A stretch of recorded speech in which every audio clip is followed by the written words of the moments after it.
اب آگے میں صرف 2 واقعات نقل کر رہا ہوں رسول اکرم صلی اللہ علیہ وسلم کے زمانے کے، کہ حضرت صلی اللہ علیہ وسلم کے زمانے میں بھی یہ معاشی بائیکاٹ کو بطور ایک آلہ جنگ کے کیسے استعمال ہوا۔ غالباً یہ واقعہ تاریخ میں یہ صلح حدیبیہ کے بعد اور مکہ فتح ہونے سے پہلے کا لکھا ہے۔ سورہ دخان کی تفسیر میں ہم نے پرسوں بھی یہ پڑھی تھی مختصر طور پر۔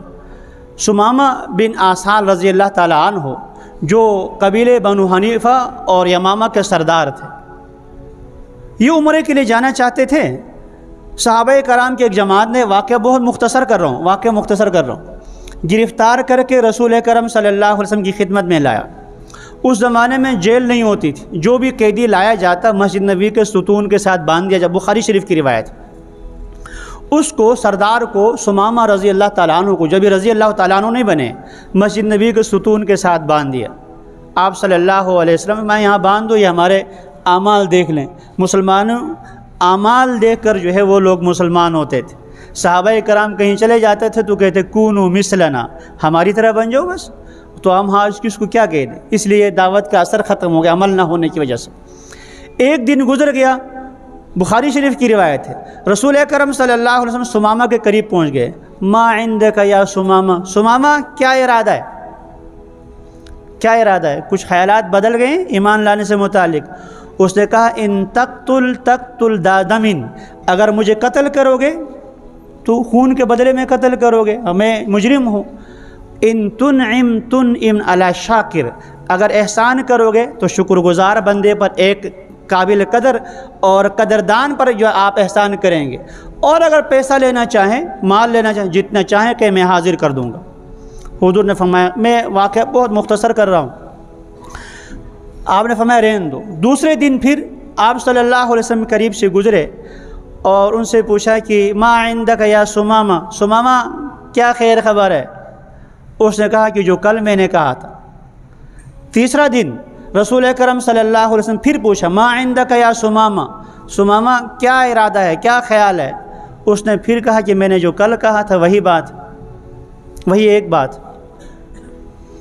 لگتا ہے پٹھان تھا وہ، پٹھانی کی بات ہوتی۔ تو اس نے کہا کہ وہی بات جو میں نے کل کہہ دیا تھا۔ آپ صلی اللہ علیہ وسلم فرمایا کہ اس کو آزاد کر دو۔ آزاد کر دیا تو چلا گیا قریب میں، کہیں چشمے کے قریب، کوئی کھجور کے نیچے کوئی چشمہ تھا، وہاں جا کر نہایا، نہا کر واپس آیا، یا رسول اللہ کلمہ پڑھا دیا کہ جانا میں نے کہا ہے لا الہ الا اللہ محمد رسول اللہ، کلمہ پڑھا، مسلمان ہو گیا۔ یا رسول اللہ میرا ارادہ تو عمرہ کرنے کا تھا، آپ کے ساتھیوں نے گرفتار کیا، مجھے یوں پکڑ کے لائے تھے، تو اب میرے لیے کیا حکم ہے؟ فرمایا جاؤ عمرہ کر لو۔ یہ چلے گئے۔ ادھر مکہ میں اطلاع پہنچ گئی کہ یمامہ کا جو سردار تھا سمامہ، وہ مسلمان ہو چکا ہے، اور مسلمان ہونے کے بعد اب جو ہے عمرے کے لیے بھی آ رہا ہے۔ یہ مکہ مکرمہ پہنچا، لبیک اونچی آواز سے کہتے ہو۔ بعض روایات میں لکھا ہے کہ یہ پہلے آدمی ہے جنہوں نے مشرکین مکہ کے مقابلے میں علل اعلان لبیک کہا تھا، لبیک اللہم لبیک کہتے ہو۔